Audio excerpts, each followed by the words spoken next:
I encourage anybody that's looking for heating and air conditioning to call Daniels Heating and Air Conditioning. He has got a great crew.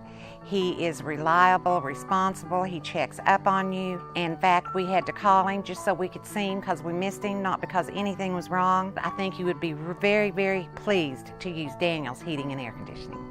Daniels Heating and Air came over Memorial Day, about 100 degrees, and they fixed my unit. I called him like within an hour and a half, he was here. 45 minutes later, I was back in business. By him doing that, we were able to sleep all night. Daniels Heating and Air nos salvó la vida. Este verano estuvo bastante caliente y el aire acondicionado se nos descompuso, así que tuvimos que dormir en la sala, mi esposo y yo. Estaba esa noche caliente. So hablamos a Daniels Heating and Air, le dijimos lo que estaba pasando. Al día siguiente vinieron 2 trabajadores, fueron a revisar la compresora, fueron a revisar el aire acondicionado para asegurarse de que era la parte que se necesitaba. Y sí, esa era la parte.